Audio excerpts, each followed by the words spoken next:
and discussing those books that just speak to us. Currently, we are discussing Green Lights by Matthew McConaughey.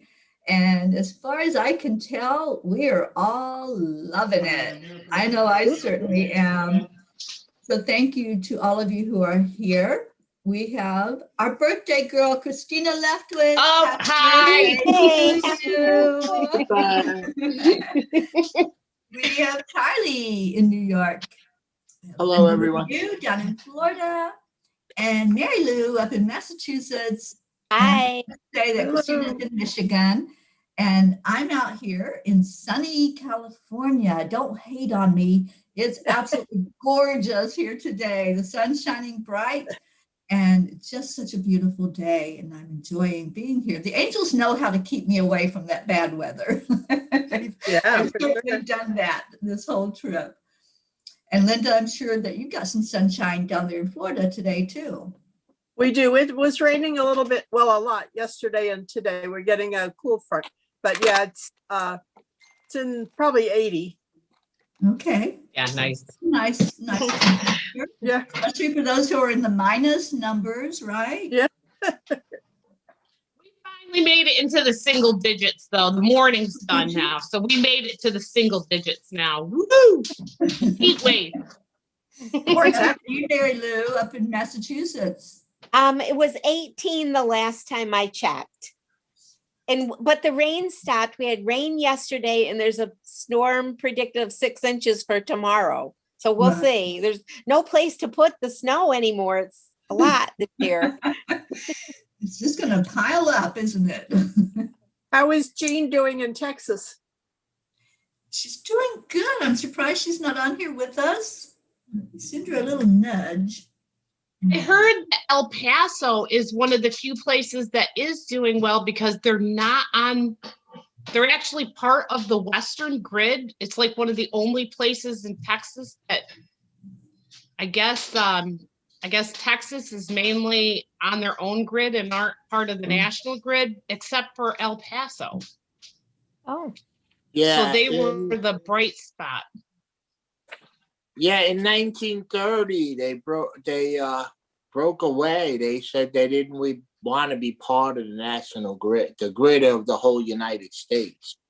So they have no interconnections.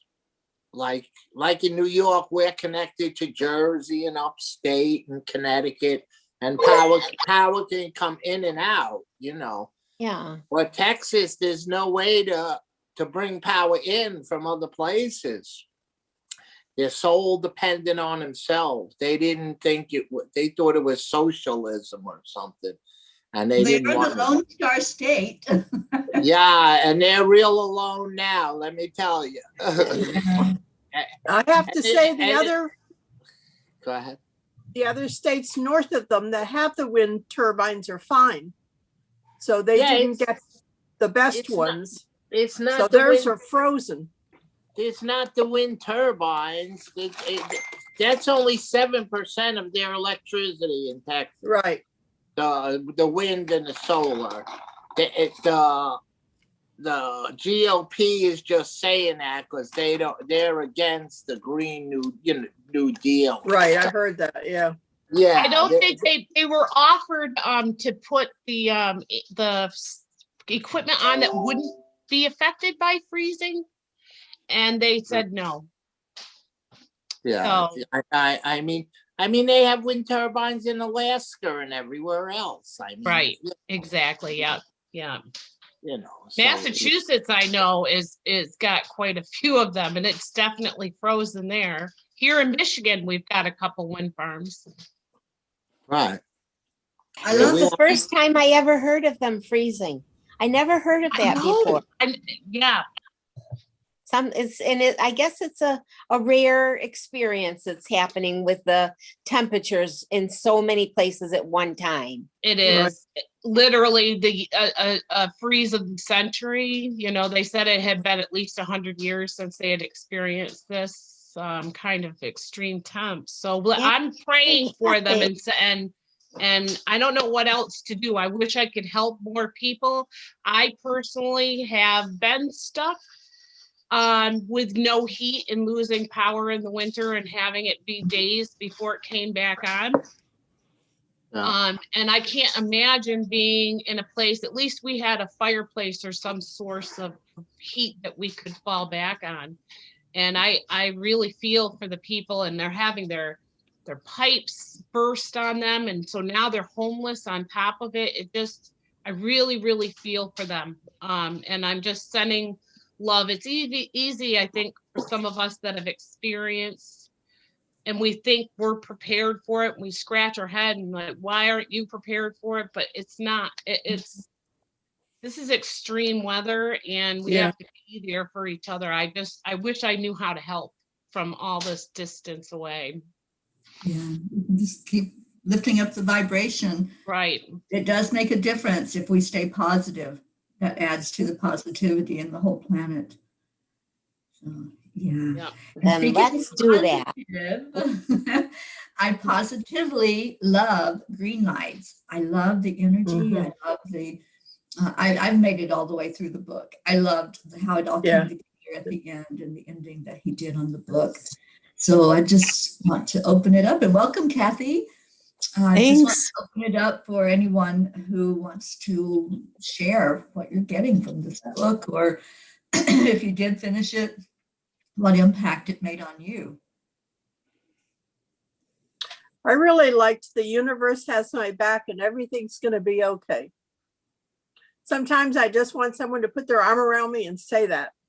Yeah. You know, it's like that will pass, you know. Mhm. So I'll have to tell myself, you know, without the people around you so much with the COVID, you don't get that so much. You know, like Terry, I used to go down and have lunch with you, and one or the other would say, it's okay. It really is okay. You know, and it's just nice to, you know it, but it's nice to hear it sometimes. Absolutely. And Linda, you were there for me through so many things. Oh, thank you. When I went through breast cancer, you were there. You know, it's like, I'm not staying away. I'm going to show up and be there to support. And you certainly did, big time. And, you know, many times in my life, you've been there. And this whole journey that I'm on right now, you're very beautifully supporting this. Oh, thank you. I wasn't asking for a compliment, but I'll take No, one. I'm just saying this is what we do as light workers. That compassion comes forward. And when we can feel that support coming from others, that's the universe sending us the earth angels that show up for us. And you're certainly one of those earth angels, and you all are earth angels for me. I want to thank each one of you. Yeah. You know, and the more, when I do something nice, it makes me feel good and I want to do more. Right. And, you know, when I was teaching, people would say, you must have a lot of patience to deal with some of the kids and the parents that I had. And I said, but you know, when they learn something or they get a spark or an aha, it just encourages you to do more. And even if they don't, you still keep trying, you know. Mm-hmm. So that's my 2 cents. I'm at the point, right towards the end of the book. Matthew has fallen in love and gotten married and had 2 children. And that was a fun part to read, you know, how he fell in love and interesting how she was so willing to travel with him. I liked that, you know, that they had that instant connection, and you just know when you know. I loved the love story. Wasn't that beautiful? It was. I liked it. Yeah. And I loved how the kids asked him questions. Well, why aren't you married to mommy? Right. Yeah. You know, That kids 3-year-old would was just, something else, huh? yeah, come out and say it, you know. And then Matthew took it upon himself to go have a discussion with somebody that knows a little more about it. And in the words of wisdom that came out of his, did he call him his pastor, I think? You know, and you know, and I loved the sense of value that he gave to marriage, that it's not a certificate. It's not all about that. It's about the commitment that you make with one another. It was very, it kind of the most in-depth chapter for me was when he began to talk about the decision he was making, you know, to get married and how easygoing she was about, okay, let's do it, you know. Yeah. Yeah, I can't remember who I was talking about or to about the book because they had not read it.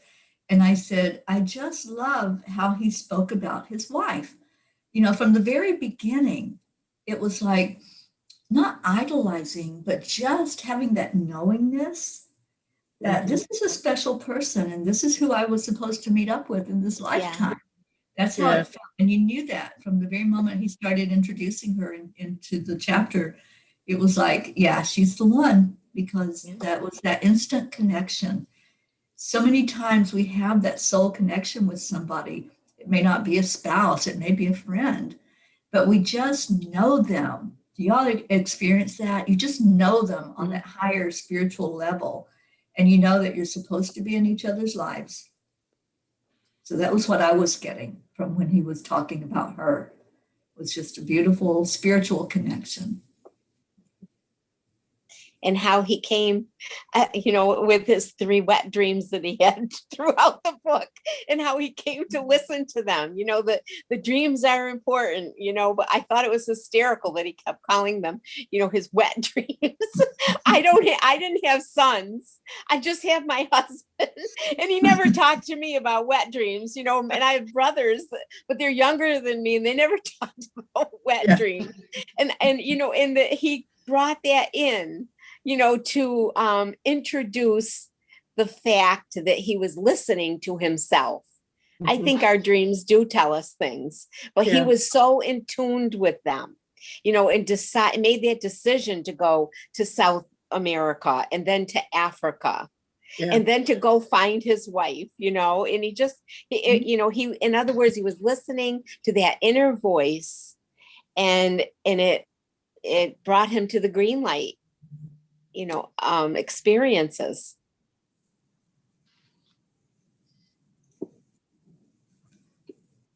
Yeah. Everything that we need to know is inside of us.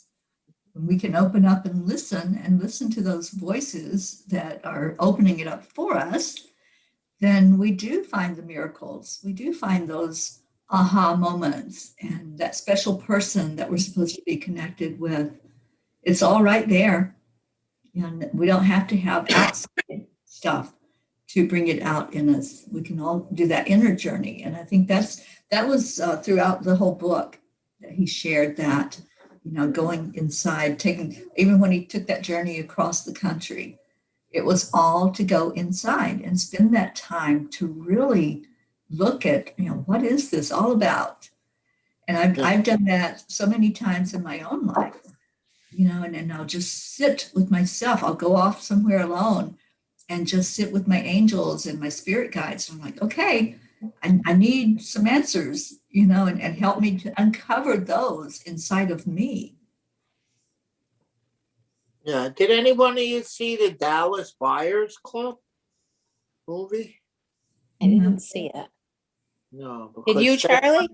No, I was just wondering because I'm intrigued. I want to see it because that's the one where when he lost all that weight, you know, and he went down to 100. Oh, that picture was awful. Yeah, it looks like God. He's like, Oh. He did that in Magic Mike also.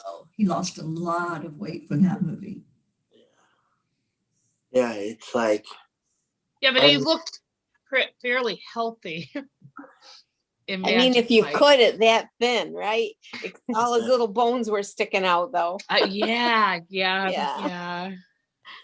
that was Yeah. like crazy. My favorite movie of his is Serenity. I can't even tell you how many times I've seen that movie. And I still think about the ending of that movie when I think about how nothing is real, how everything that we think is the way it is really, it's just energy. It's just energy. And that's what the end of the movie showed. Everything is just an illusion. I don't think I've ever seen that. It's a very intense movie. And I saw him on a talk show talking about the movie. and it intrigued me. And I'm like, okay, I'm going to check this out. And when I watched it the first time, I was alone and I was just blown away. And so then I started telling everybody about it. I'm like, watch this movie. You know, it really explains dimensions. It explains how things that we think of as solid material things are just energy. You know, they're in movement. They have a movement to them, but we see them as solid because of the vibration of them. And yeah, that's my favorite of all his movies. As much as I love Magic Mike, the Serenity is my favorite of all the movies. Christina, did you see it? I have not. I'm putting that on my list. I got so many things I want to watch now. But I'm definitely putting that down, especially with that kind of a recommendation. Yeah. You know what would be cool is if we could do like a movie night. Watch party. Online, a watch party and watch some of this stuff and then talk about it, because I think that it brings up so much discussion when you really understand about dimensions and you understand about material. Okay. So we have to have a movie club, and you got to watch the movie. We could do it as part of the book club. It could be a book and movie club. See, and I don't think it does, but I'll look and see if that big screen, if there's any version of that that's also online, like you could watch it on your PC if you needed to. Okay. I'll look into that. I don't know if they do or not, or if you have to be in a VR environment, but they allow all different kinds of VR. So like I've got Oculus, but other people have PlayStation VR and stuff like that. So, but I'll look to see if they allow it on PC too. Or if they don't, When you made that comment yesterday about the virtual reality, and you said it was Oculus, I think it changed it to Octopus. That's funny. I'm going, what Of course the world it did. is Octopus? It was interesting because people came in and then we were able to have a little bit of a discussion afterwards about it. And this in that environment, you can do it like in a theater, or you can do it like in a living room, or you can do both. Like you can watch a movie and then go into a living room or out on the balcony. Yeah. I have no idea what you're talking about. I've never done anything. It's but a I wanna virtual, learn. yeah, it's a virtual reality headset that you put on. Oh, And yeah, my it's- brother has that. One of my Okay, bro- yeah, Uncle Mark. Yes. Yeah, I knew it. And he Yeah. He said to me at Christmas time one year, go down in the basement and put it on. And I said, no, I'm not doing that. I wish Suzanne was on, because that's when I was having vertigo. Oh, And I said, I am not doing no, that. no, I don't blame know. you, because it's taken me a while. You do get used to it. But when Yeah. there were a couple of things I had to take the thing off because it was really messing. The eyes were showing complete movement, like real, like your brain was going, I am moving, but yet we really You weren't weren't. moving. Yeah, and Yeah, it kind of took that a minute to address itself. But like I said, it's cool. I had people yesterday that were from Scotland, Norway, and what was I think New Zealand was the other one. And they just sat and listened, and then afterwards we just had a little bit of a discussion afterwards, and we all keep saying it's great because it takes away all the borders and you feel like you're literally sitting on a couch next to somebody. I have made the mistake, it's a little dangerous. My son keeps saying, I'm going to make you a room just so you can be enclosed because you're dangerous with this whole thing. And I know what he's talking about, because I have went to go put my hand controller down on a table that isn't there. Because after so long, you're like, it is very realistic is what I guess. So why I'm do you getting want to to. do that? Why do you want to take you to a place that isn't real? Well, right now I can't go anywhere else. Nothing's real. Nothing is real. Thank you, I know. Charlie. That's a good one too. Nothing is real. What's wrong with you, Mary Lou? And I have don't to say, know. the I working always out, thought I had a good imagination, and I struggle with that. the you know? working out ones are pretty darn cool too. Like this morning, I worked out in the Alps of the Italian Alps, and then I moved into some glacier in Iceland. Like, man, this is so awesome. And you could hear the birds if you're on the ocean, you can hear the waves and see that. I mean, it's like, yeah, it's a good mini break for me. It's a mini vacation, is what it is for me. But Okay, so it takes you to an actual place. It yes, takes you and to it, the ocean okay. yes, you're All right. actually, and like when you're going into your living room, you have other people that come in and they sit down on the couches or on the chairs, and you've got your fire going and you've got your Oh. big screen TV going. It's like, Imagine that. it's, I think, honestly, I think it would be wonderful for people who are in nursing homes and places like that, certainly for rehabilitation purposes, because you can also do all kinds of movement that gets you going. But I think for people who are homebound or bedbound, this would be just an awesome thing to let them experience going outside. And like I said, the other cool thing for me, because I'm such a people person, is being able to actually have discussions and interaction with people from around the world that I just am like, wow, this is cool. You're in my living room and you're in New Zealand. That's so weird, but it's cool. So if you're on with another person and they have the same machine, do you go to the same place? You can, You you both can go see the to, thing? yeah, yeah, yep, So you can The first, stream, go ahead. you can stream anything that's going on live, like any program. you Yes, watch. I was streaming you live yesterday for Gratitude Happy Hour. I love that. Yeah, yep. What show were you on?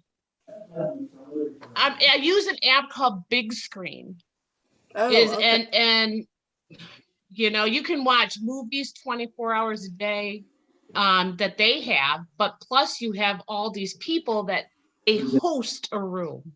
And you can decide whether it's going to be a private room, whether it's going to be a public room. And then people can come in or out, and you're just basically hosting the time together. Hosting the party. Yeah, but we watched the Yardy Gras too. That was another thing we Yardy did. Gras. We watched Oh, somebody fun. who was walking tour of New Orleans. Oh, that's And fun. I'm like, oh my gosh, I'm gonna host that for a quick second. And then you could hear some music. So they were playing yesterday because it was Fat Tuesday. So they had different music playing too at the same time. It was cool. Yeah, actually, I was reading Dear New Orleans in the book, and on Monday night, right before Fat Tuesday, and his description, that one page of New Orleans, I really liked how he explained, New Orleans in the book. It was, You And it's just like that too. Yeah, Yeah. I want to go now. I do. Between Sherry Myers, because Sherry's got me She's fascinated. been posting awesome pictures. Yes. And Yeah. to see the resilience, there seems to be quite the community spirit Yes. that happens there that I don't think necessarily happens everywhere. No. That I'd like to see. You got to be a certain person to live there. I would imagine. Yes, you do. Look at what they've been through. Talk to Well, my we've husband got about the people he we've got works with. Canadian- Oh, really? What do you mean, Kathy? Yeah, they Hey, have hon, the area destroyed and they've rebuilt. what are the people from New Orleans like? Well, we're all seeing Yardy Gras, and we're talking about that. And in in the book, Matthew McConaughey mentions the time when he was working there and whatever. And they're all saying that the people of New Orleans have a sense of community and they're all bonding together during this trying time. Listen, the yard thing's not a big deal. That could be But like after in their that- smaller communities, but I don't think it's everywhere in New Orleans. There's a I'm lot sure of there's violence certain Oh, there. divides. I picked up on something on the news last night where they were saying that the people that are supported financially by building the floats for the first time came together and supported each other in that way. And that their hope was that would be ongoing. You know, Right. rather than that sense of competition They're of who's trying to going to win the change things, prize, yeah. that they were sharing their techniques and things in a way that, Honestly, so that's a it- good thing. it is given No, me, I agree. I like my little community. We have our flaws, being a small town, but I like to promote that kind of spirit of joy and stuff. And I honestly have to say that I am in the works with some other community people, thinking of what we could do next year and maybe doing a Yardy Gras here. You know, it's freezing to do it, but we need something. You know, Well, it's a long, It's like a continuation of Christmas if you think about it. Yes. Do a snowy ground. Lights and Snowdy decorations. Gras. Oh, I'm writing that down. Snowdy Gras. You can turn your area into a snow globe village. Yeah. There you You know, go. we've tried Make it so hard. unique to your We area. try so hard to do. We do a snowman festival that we started here in town, but Yeah. it just, you know, Is that snow is like a that fickle book thing. and movie? We have none when we're supposed to have the snowman festival, and then as soon as the date is over, it Then snows no. like crazy. And it does. I- We've tried a couple different times and dates, and it's like, okay, whatever. So we just threw in a competition that part of it is a no snow snowman. We had to come up with a different trophy, and so that's what we did. Any kind of snowman, but it can't be made out of snow. Oh, Okay. well, Oh, that's I seen the baby Yoda made out of snow. Yes, I saw that too. Yeah, that was really good. Yeah, He that does was something really every good. year, that guy. Yeah. Yep. Yep. So I'll get back to the book. Oh, I kind of took over between the Oculus and That's okay. I'm enjoying this conversation immensely, as Abraham would say. I really like the dirt roads in Audubon. Yes. The road less traveled may not be a dirt road. For some, it may be the Audubon. Robert Frost was right. Taking the road less traveled can make all the difference. Yeah. But that road isn't necessarily the road with the least traffic. It may be the road that we personally have traveled less. The introvert may need to get out of the house and engage with the world, get public. The extrovert may need to stay home and read a book. Sometimes we need to get out there. Sometimes we need to get in there. Some days our road less traveled is a solitary dirt trail. On others, it's the subway on the 7 line. And I really like that. I love that too, Christina. That really touched me when I read that because, you know, this travel journey that I'm on, I've seen all kinds of roads. And I just kept thinking when I was reading that part of it, or it was being read to me because I'm doing Audible, I had to play it again because I'm like, I love these words and I love the whole message that sometimes, you know, it's not where you see all the adventure and you see the pictures, you know, and you want to go there. It's sometimes it's those little blessings that you get from going on the back roads.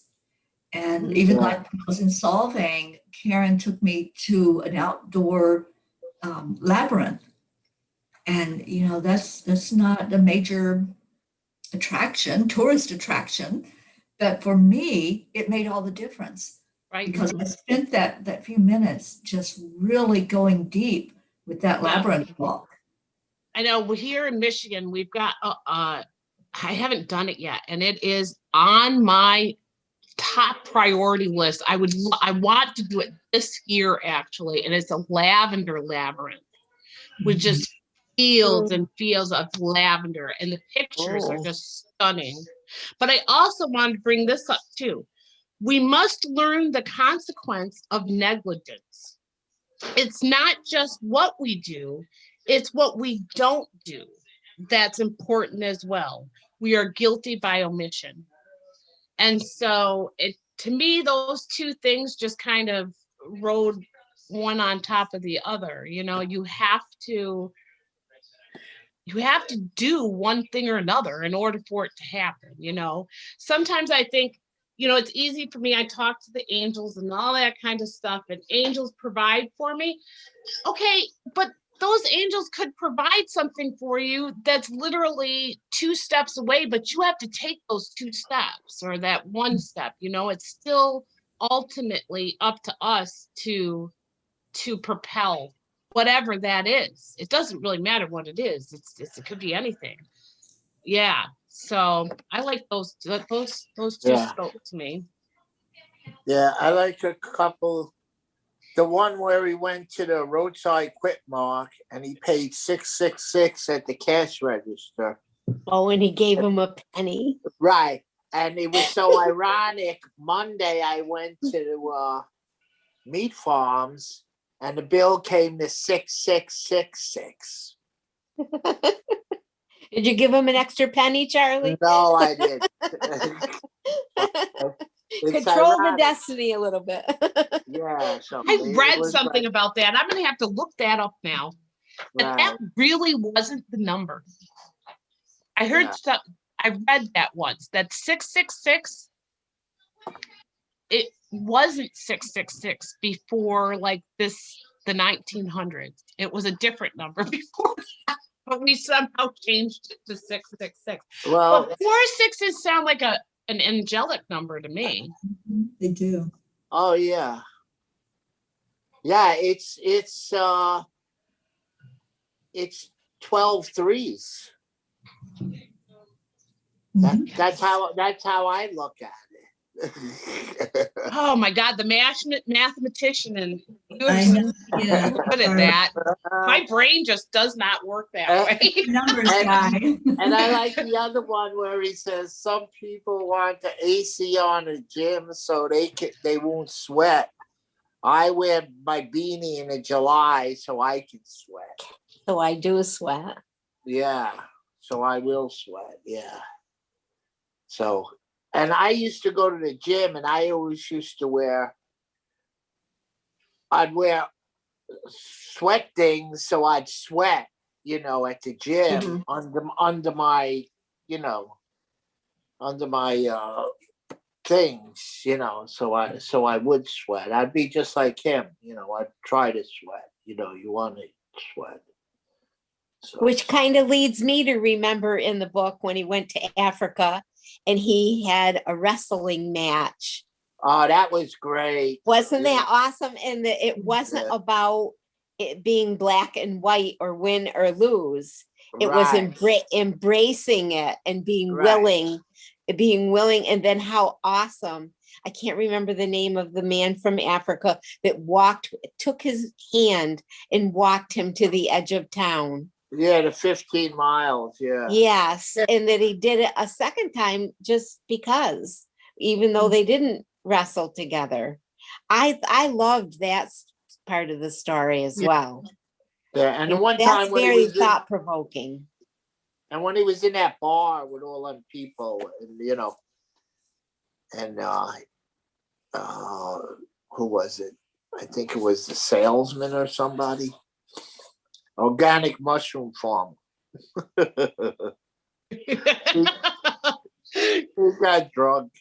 Yeah, he was with all I think they were with, that was D&D, Donnie and Donna. Yeah. Yeah. It was crazy how he just hanging out with all these people, and that was in Montana, I think he was. Yeah. Wish he wanted to hang out with us. Yeah. Yeah. He does. Oh, I've been thinking about that too, Kathy. No. Well, I came to Hollywood to find him, but I didn't find him yet. He I might also be in didn't Texas find with the- Gene. I didn't He's find in the Hollywood Texas. sign. I don't know how to find the Hollywood sign. I wanted to see it. Oh, I'd love to have a picture with the Angel Mobile and the Hollywood sign. Yeah. Right. That would be awesome. So I want to share with you, Charlie, the angel number 666 may be related to nurturing and helping other people. You have some special skills and you're supposed to help people around you. And then 6666, let me get back to that. This number may represent your skills and powers. You have special gifts and you should use them to help other people. This way you will benefit not only them, but also yourself. So it's a very positive number, actually. And I knew that it was a positive number. Well, I do help other people all the time, so I know you do. Yes. so it's right on with the numbers, And so I'm really connected with the 333s and the 666. Yeah. Well, it's just an acknowledgement, I think, from your angels, just showing you how beautiful Right. you are. Yeah. Okay. See, again, we can assign meaning, how we choose to.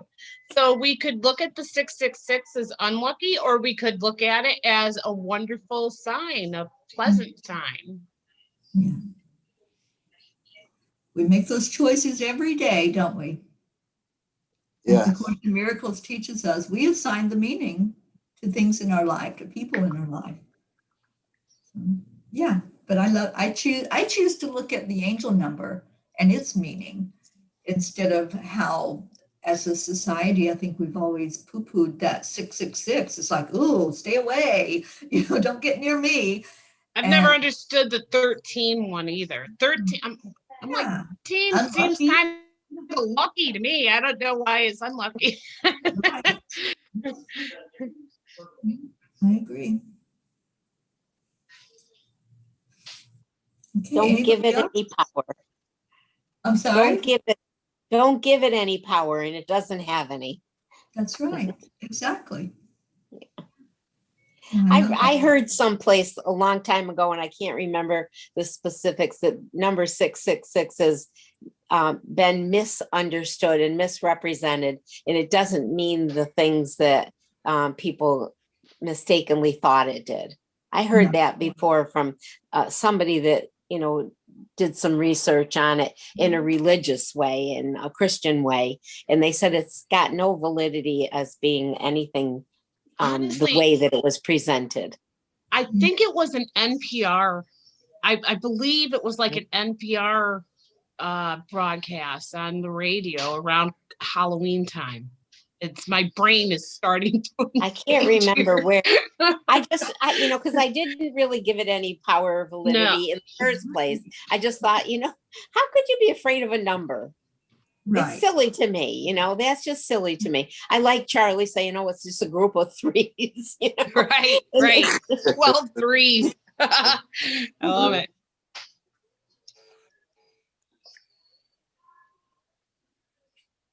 And I liked how Matthew named his son Levi and how he came to that, that his wife wanted Matthew, the name Matthew, and he thought, he gave it some thought, about, and he had a connection with Levi in the Old Testament. And that was very nice to see that. I wonder how they chose the daughter's name. He Right. didn't get into that much, Right. But going back to the son, I really appreciated that he was thinking about that child and what that name, if he had named him Matthew McConaughey, what that name would have meant for Yeah, that child in the future. right. To walk in his Be father's that shoes. thoughtful about it. Yeah. Yeah.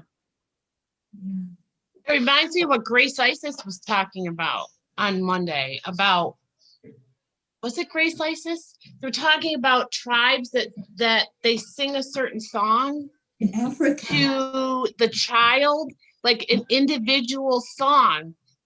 When the child is still in the womb, they are given this song, and then they are sung this song throughout their life, basically. And whenever they feel like they're disconnected, they bring them back through the song.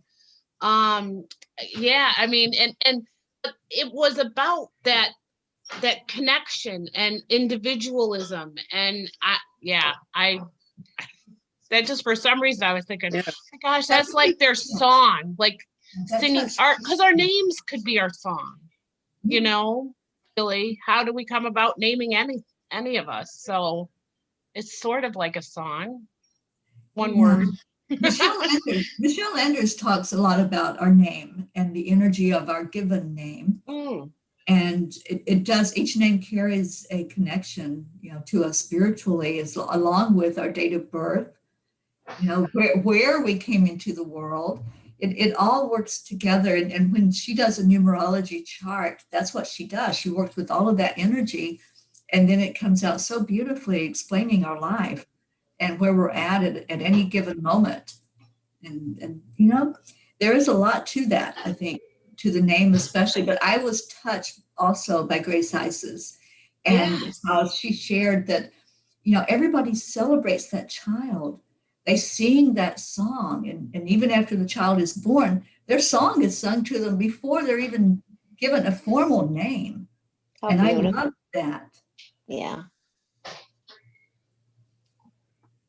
Yeah, that was I think beautiful. about my name, and I was named after my mother's sister, and her name was Mary Louise. And I was baptized Mary Louise, but they called me Mary Lou. And then I went to a Catholic high school, and there was this nun, and she kept calling me Mary. And I went to her. I was very shy, and I wasn't, the system was set up at the time where there was probably 8 Catholic elementary schools. And I grew up in Dalton, and the high school was in Pittsfield. It was the only Catholic high school.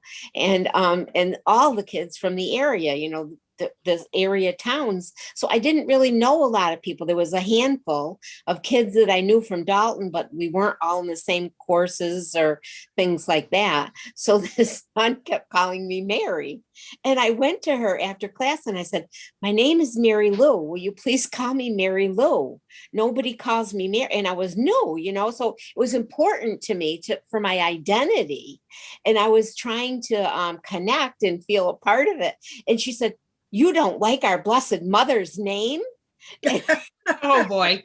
And I said, Just Well, like the that's a way nun. to twist it. and here I was really a shy person, in 9th grade at that time, and intimidated by everything that was happening. And I said, it has nothing to do with Mary. It's nothing to do with her. It's about me. I'm telling you, I am Mary Lou, and I love my name, but I also love my Aunt Mary, and her name is Mary Lou. And for the longest time, that stuck with me until I finally came to the understanding within myself that was a good thing. I was claiming my own personhood, my own identity, and that I was stronger than I realized because I could speak up to her and say that, And I bet you extended that to the kids that you wound up working with and made sure that you knew what their name was and if they had a preference and what they wanted to be called. You probably understood that from early Not on. really, Tina. You know No. what? As I got older, it became a joke where I worked, because I'd call, if there was girls, I'd call them the mother's first name, and I would call the mother the child first name, and it became like a joke. And I'm like, I'm so sorry, I'm just forgetful, and I get mixed up, but so yeah, no, it didn't work that way.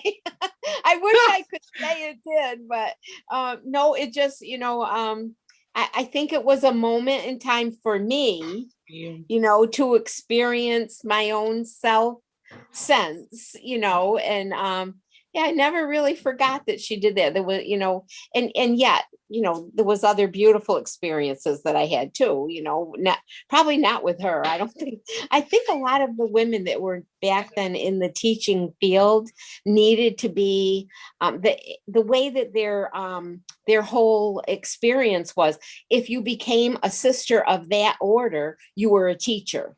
If you wanted to be a nurse, you went into a different order. And I think some of them got mixed up, and some of them should have been nurses, and they were unhappy teachers. And that's why there's such a bad reputation for, the nuns that taught in the schools, because And the I don't rulers. think I think they should have been doing something else, and they didn't know that. They just knew they were going to be a nun, but they didn't think about there weren't options. There was pretty much, you either became a nurse or a teacher, and some of them, weren't happy. Because I knew a woman who was a very mean nun, and I always defend them because I do have that perception of it, but, where they just weren't happy, some of them. And one of them, after she stopped teaching, she became a pastoral minister and worked with elderly people.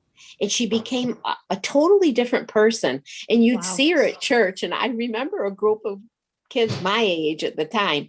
We were adults, but we had gone to school together. And one of them said, "You were so mean." I mean, she used to do things like say, "The Holy Spirit is in this room. And if you misbehave, and make the Holy Spirit be something negative and frightened, instead of a beautiful experience of God connectedness." And she, when you give a test, you'd have to put your arms behind your back so that you wouldn't change the, you could only you'd have your arms behind your back, and you corrected your own paper. And if you had it wrong, you'd take your pencil and put an X next to it. But that's the kind of extreme things that she would do. But we called her on it later on when she became a pastoral minister. "You were very mean." And she said, "I was, and I'm not that way anymore." And she said, "I have lots of regrets of being a nun in the schools. I shouldn't have been doing that. I should have been doing what I'm doing now, because I found my place. I found who I am so that I can be a loving person, because I wasn't happy living, with all those other women, and the environment that they had was difficult for some of them." We never think about that. We always say, "Oh, they were so mean and they hit and they did this and that," but they had a reason that they did it, They weren't in their divine purpose. We talk about that often in this group, about our divine purpose and our life's passion. And Yes. that's, even the most, like, you would think of a nun as being very engaged, and no, they're people too. Yeah. They struggle just as much as the rest of us do, I think. Yeah. And you get introverts and extroverts and, Sure. Yeah. They're learning just like we all are. Yeah. Mhm. But that way to get back to, I kind of took us off track, which I'm Irish and I do that. I blame it on being my Irish. I forgive you.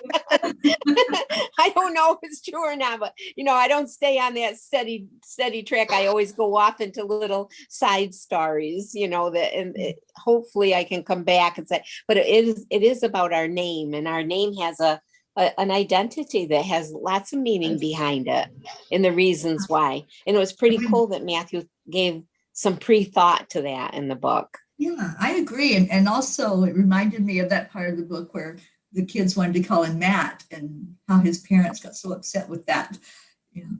That's right. In the beginning. Yeah. Yeah. Yeah. And my mother and father had Clary and Paul, Margaret, Mary, Llewellyn, Peter, Jimmy, John, Kathy, and Mark. Those are my brothers and sisters.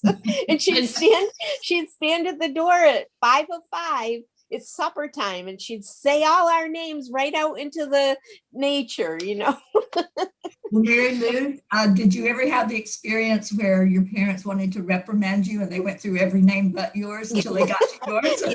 Big joke. That's what happened to me. My mom only had three of us. My mom only had three of us. but she could never get our names right. Right. And Nope. and I only have 2 brothers, so I could be Joe or Paul, Yeah. Yes, yes, yes. and they could Yep. be Kathy. So And then the aunts are like my mom would do the same thing to us. There was 3 of us, and she would go through her sisters and brothers' names still, I mean, it just was. Oh, I love it. There was 4 of us, but there was always 5 or 6 or 7 living at the house. Right. My mother And would add some of the Aloysius cats- Anastasia. The Yeah, cats, that's the how I dogs sometimes went through the whole list. Yeah, Oh, you dear. never knew who was sleeping on the couch the next morning. Right. that's what my house is like Yeah. now. That's nice Linda, though, right? Linda, I know that you have No. sisters. Did you all go through that as well? The confusion with the names? What, mine? Linda. Oh, Linda. Oh, I'm sorry. Yeah, there were 4 of us. When my dad would get mad, he'd go through all of our names Yeah. and just say, well, damn it, whatever you did, don't do it anymore. Whoever you are. Whoever you are. Whoever you are.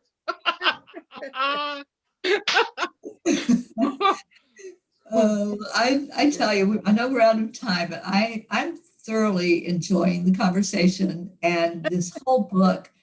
I think it showed us a lot just through the stories, the experiences of his life, how, we can lighten up. I really Yes. feel Yeah. like life is meant to, yes, have the lessons and the blessings of it, but also to find joy. And we can do that in any moment with any situation. We can look at it and go, okay, where can I find the joy in this? Where can I find what is going to help my soul grow from this?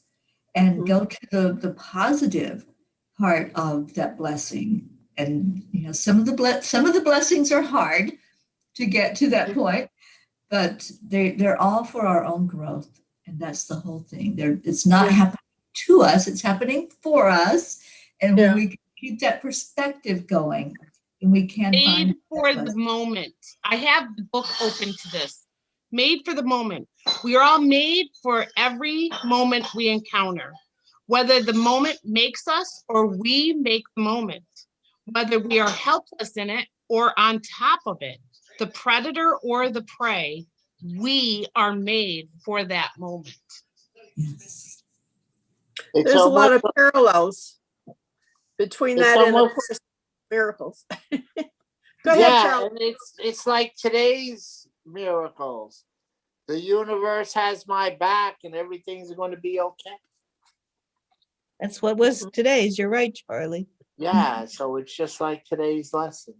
And I Yeah. wrote that I have a daily gratitude journal, and sometimes what we talk about in the Cup of Joy, or what I see when I'm reading A Course in Miracles or my other daily guideposts that I read, I'll jot down that a certain thing that really hit hard that day, and that was the one that got written today.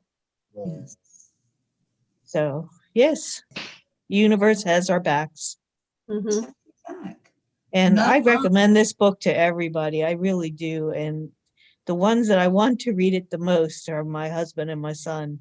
I just think they would really, really enjoy it if they could just think about reading for a change. Well, yeah, but maybe you could play it in the background on Audible. And then at least maybe they pick up something out of it. I could. I still have it. It's in my phone. I ordered it and I got it, but Mm-hmm. I listen to it at night sometimes and I fall asleep too.